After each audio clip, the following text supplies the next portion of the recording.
Pan NEET அப்படிங்கிற முழக்கம் தமிழ்நாடை தாண்டி ஒரு இந்திய அளவில் எதிரொலிக்கிற முழக்கமாக மாறி இருக்கு. பிளஸ் டூல ஃபெயில் ஆனவங்க நீட்ல 705 மார்க் வாங்கி மெடிக்கல் சீட் நோக்கி போயிருக்கிறாங்க. வியாபத்தை மிஞ்சக்கூடிய அளவிற்கு நீட் முறைகேடு என்பது நடந்திருக்கு. பிற்படுத்தப்பட்ட தாழ்த்தப்பட்ட பழங்குடி மாணவர்களுக்கான சோசியல் ஜஸ்டிஸ் இந்த நீட் எக்ஸாமின் மூலமாக பறிக்கப்படுது. நீட்டை ஒன்றிய அரசாங்கம் மறுபரிசீலனை செய்ய வேண்டும் என்கிற இந்த போராட்டம், இதற்கு பின்னணியில் மிக முக்கியமான அரசியல் இருக்கிறது. வணக்கம், இது தீக்கதிர் நியூஸ் அண்ட் வியூஸ்.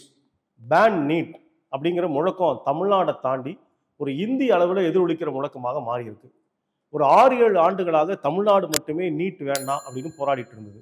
இன்னைக்கு கர்நாடகா அரசு, மகாராஷ்டிரா அரசு, டெல்லியில் மாணவர்கள், கேரளாவில் மாணவர்கள் எல்லாருடைய போராட்டமும் ஒற்றை முழக்கமாக எங்களுக்கு நீட் வேண்டாம் அப்படின்னு நோக்கி போயிருக்கிறது.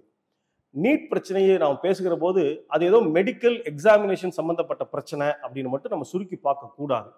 3 முக்கியமான அம்சங்களையும் சேர்த்து தான் இந்த நீட் எதிர்ப்பு போராட்டத்தை நம்ம புரிந்து கொள்ள வேண்டியிருக்கு. ஒன்று, அரசியல் சாசனம் வழங்கி இருக்கக்கூடிய கூட்டாட்சிக்கு எதிரானது இந்த நீட். பிரதமர் மோடி 3வது முறையாக நாடாளுமன்றத்துக்கு போகிற போது அரசியல் சாசன புத்தகத்தை தன்னுடைய கண்களில் ஒத்திட்டு அதுக்கு பெரிய மரியாதை கொடுக்குற மாதிரி ஒரு நாடகத்தை அவர் நடத்தினார். அந்த அரசியல் சாசனம் தான் கல்வி மாநில பட்டியலிலும் இருக்கிறது என்கிற உரிமையை வழங்கியிருக்கிறது. அப்போ மாநில பட்டியலில் இருக்கக்கூடிய கல்வியை ஒன்றிய அரசாங்கம் ஒரு சட்டத்தின் மூலமாக பறிக்க முயல்கிற முயற்சியாக இந்த நீட் இருக்கு. ஆகவேதான் மாநிலங்கள் எங்க உரிமையில தலையிடாதீங்க, நாங்கள் உருவாக்கி வைத்திருக்கிற மருத்துவக் கல்லூரியில் எங்க மாநில மாணவர்களை சேர்ப்பதற்கான அந்த வாய்ப்பை இந்த நீட் தேர்வு பறிக்கிறது. ஆகவே இது கூட்டாட்சி தத்துவத்திற்கு எதிரானது, ஃபெடரலிசம் என்கிற அந்த சிஸ்டத்தை இது சிதைக்கிறது என்று இந்தியா முழுக்க இந்த போராட்டம் என்பது எதிரொலித்துக் கொண்டே இருக்கிறது. 2வது, பிற்படுத்தப்பட்ட தாழ்த்தப்பட்ட பழங்குடி மாணவர்களுக்கான சோசியல் ஜஸ்டிஸ் இந்த நீட் எக்ஸாமின் மூலமாக பறிக்கப்படுது அப்படின்னு ஒரு குரல் எழுந்துட்டே இருக்கு. பல ஆண்டுகளுக்கு முன்பு இறந்த அரியலூர் மாணவி அனிதா 1176 மார்க் வாங்கினாங்க, 98%. ஆனால் நீட்ல அவங்களால த்ரூ ஆக முடியல. சுப்ரீம் கோர்ட்டுக்கு போனாங்க, அவங்களுக்கு நீதி கிடைக்கல, தற்கொலையை நோக்கி அவங்க தள்ளப்பட்டாங்க. அனிதாவில் தொடங்கி இன்னைக்கு வரைக்கும் இந்தியா முழுக்க 1123 மாணவர்கள் தற்கொலையை நோக்கி போயிருக்கிறாங்க. அப்போ பிற்படுத்தப்பட்ட தாழ்த்தப்பட்ட பழங்குடி மாணவர்களுக்கு சமூக நீதியை இந்த நீட் பறிக்குது அப்படிங்கிற ஒரு குற்றச்சாட்டு வலுவாக எழுந்துகிட்டே இருக்கு.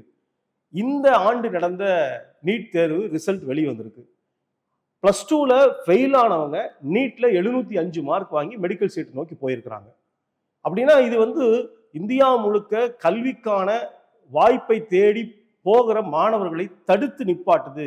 கல்லூரி வளாகங்களுக்குள்ளே வரக்கூடாது என்கிற ஒரு தடுத்து நிப்பாட்டுற ஒரு நிலைமை நோக்கி இந்த நீட் என்பது போகுது. ஆகவே 2வது நாம கவனிக்க வேண்டிய விஷயம் என்பது இது சோசியல் ஜஸ்டிஸ் என்கிற சமூக நீதியை நீட் பறிக்கிறது. 3வது, முக்கியமா இந்தியா முழுக்க இந்த போராட்டம் ஏன் இப்படி நடக்குது அப்படின்னா, இது ஊழலுக்கு மிகப்பெரிய அளவுக்கு வழிவகுக்குது. இடதுசாரி மாணவ அமைப்புகள் தொடர்ந்து போராடிட்டே இருக்காங்க. ஆனா RSS உடைய ஐடியாலஜியை ஃபாலோ பண்ணக்கூடிய ABVP அமைப்பு கூட இந்த NTA டெஸ்டிங் ஏஜென்சி வைக்கிற நீட் எங்களுக்கு வேண்டாம் அப்படின்னு போராடுறாங்க. கேரளாவில் நீட் இஸ் நாட் நீட் அப்படின்னு மாணவர்கள் போராடிட்டே இருக்கிறாங்க. மிகப்பெரிய ஊழல் என்பது நடந்திருக்கிறது. இந்த ஆண்டு ஒரே தேர்வு மையத்தில் எழுதிய மாணவர்கள்ல 6 பேர் 720 அவுட் ஆஃப் 720 வாங்கியிருக்கிறாங்க. எந்த ஆண்டும் இல்லாத அளவுக்கு கிட்டத்தட்ட 67 மாணவர்கள் 720க்கு 720 மார்க் வாங்கியிருக்காங்கன்னா இதில் முறைகேடு இல்லாமல் எப்படி இருக்கும் என்கிற கேள்வி என்பது எழுது. 24 லட்சம் பேர் இந்த நீட்ல இந்த ஆண்டு அப்பீர் ஆயிருக்கிறாங்க. இவ்வளவு மாணவர்கள் ஒரு தேர்வை நோக்கி அப்பீர் ஆகுறாங்கனாலே அங்க முறைகேடு என்பது தவிர்க்க முடியாது.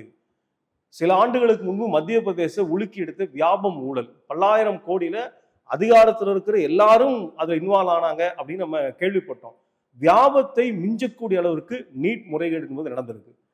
தேர்வுல விடை தெரியலன்னா பிளாங்கா விட்டுறலாம், அதை திருத்தக்கூடியவங்க மார்க் போட்டுக்குவாங்க அப்படின்னு ஒரு முறைகேடு என்பது நடந்திருக்கு.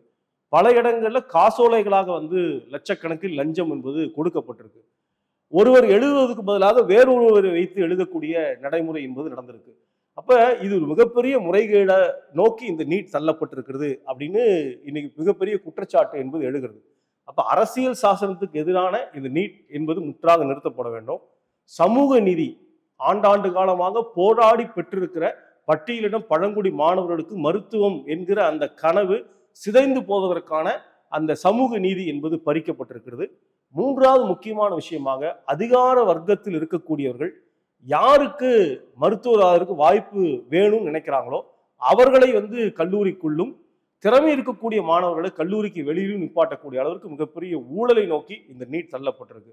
ஆகவே பேன் நீட் என்கிற இந்த முழக்கம், நீட்டை ஒன்றிய அரசாங்கம் மறுபரிசீலனை செய்ய வேண்டும் என்கிற இந்த போராட்டம் வெறுமனே அரசுக்கும் மாணவர்களுக்கும் இடையிலான ஒரு போராட்டமாக மட்டும் சுருக்கி பார்க்க முடியாது. இதற்கு பின்னணியில் மிக முக்கியமான அரசியல் இருக்கிறது. இந்த அரசியலை புரிந்து கொண்டு இந்தியா முழுக்க இந்த போராட்டங்கள் நிகழ்ந்து கொண்டிருக்கிறது. நிச்சயமாக ஒன்றிய அரசாங்கம் இது மறுபரிசீலனை செய்யணும். அப்படி இல்லைன்னா நீட்டை திரும்ப பெறுகிற வரை நாடு முழுக்க பற்றி எரிந்து கொண்டிருக்கிற இந்த போராட்ட நெருப்பு அணையாது என்பதை நாம் உறுதியாக சொல்ல முடியும். நன்றி. மீண்டும் சந்திப்போம்.